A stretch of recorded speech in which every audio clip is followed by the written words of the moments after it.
Olá pessoal, vamos dar início à nossa aula que vai ser as leis da reflexão e os espelhos planos, certo? Vamos começar aqui para relembrando o que é uma reflexão. A reflexão é o retorno de um feixe de luz ao próprio meio de origem após incidir sobre uma superfície que o separa do outro meio, certo? Então, no caso, essa superfície vai ser os espelhos. Nesse caso, a gente tem um espelho, então o raio de luz vai bater nele e vai ser refletido para o mesmo meio, certo? No nosso caso, como vai ser um espelho plano, essa reflexão vai ser uma reflexão regular, tá? Só para a gente ver aqui a definição de espelho plano, é aquela superfície plana e lisa que reflete regularmente a luz incidente, isto é, raios que incidem paralelamente são todos refletidos na mesma direção, sofrendo, portanto, uma reflexão regular. Então, quando a gente tem um espelho plano, uma superfície polida, a reflexão acontece da mesma forma que a gente não tem deformações na imagem, certo? Já quando a gente falar de espelhos esféricos, aí já há uma deformação nas imagens e também o campo de visão é maior. Vamos começar aqui pelas leis da reflexão. Inicialmente, vamos considerar um espelho e uma fonte de luz. Essa fonte de luz vai começar a gerar os raios. Então, o raio que vai bater no espelho, a gente chama de raio incidente. O raio que retorna vai ser o raio refletido, certo? No ponto de incidência é onde a gente vai considerar a reta normal. Ela é uma reta normal porque ela sempre vai fazer 90 graus em relação à superfície, no caso do espelho, certo? E para que eu preciso dessa reta normal? É porque de acordo com as leis da reflexão, a gente vai ver que os ângulos são iguais, tá? Então só um resumo aqui, ó, RI para raio incidente, RR para raio refletido e N de normal.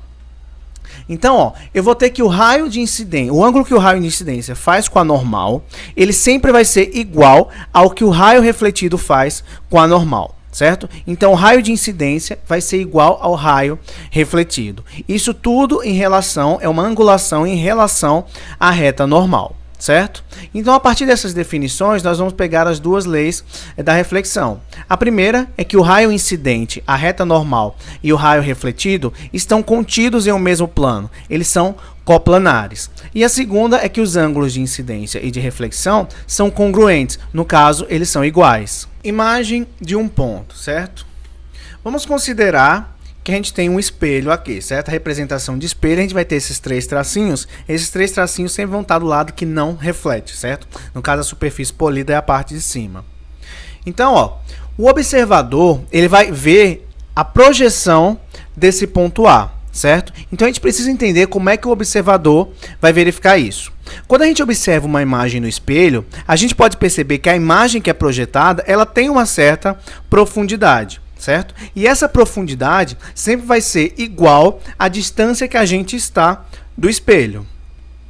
Por exemplo, eu tenho o ponto A e o ponto A vai refletir o raio, vai botar o raio incidente. Esse raio incidente que bate no espelho vai voltar para o olho do observador. Então, o ângulo incidente é igual ao ângulo refletido. Tudo isso em relação à normal, certo? E uma projeção do raio refletido, ó, a gente pode ver a linha, que é a imagem de A, o que o observador está olhando, a imagem que o observador vê no espelho, certo?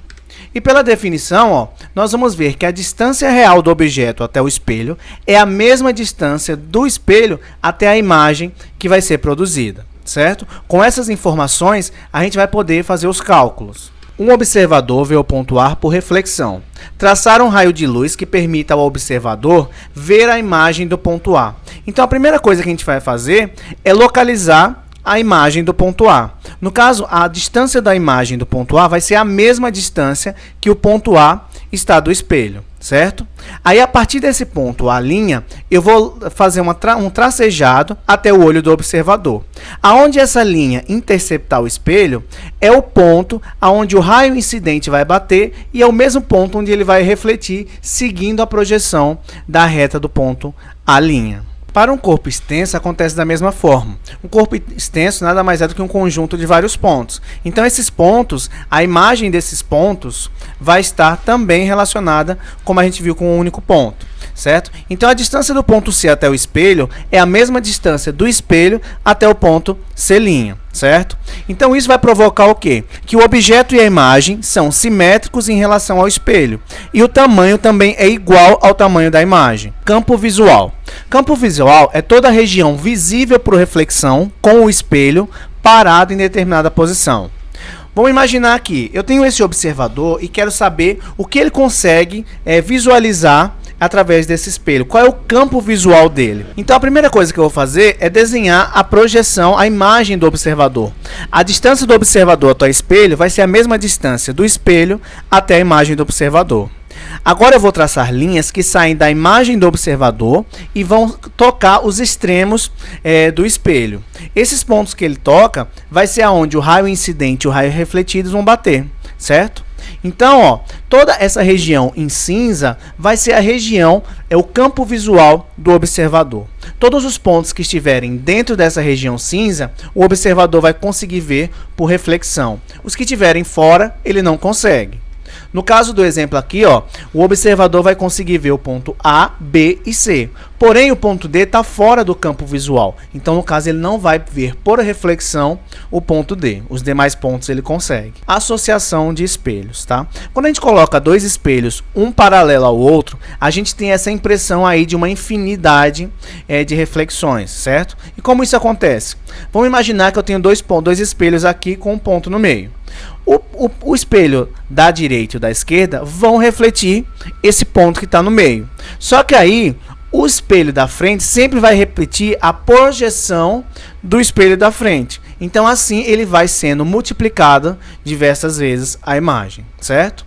Porém, o nosso caso aqui vai ser uma associação de espelhos quando os espelhos fazem uma angulação entre eles, tá? No caso aí, a gente tem uma bola no meio e pela inclinação dos dois espelhos, a gente consegue ver 4 imagens dessa bola, certo?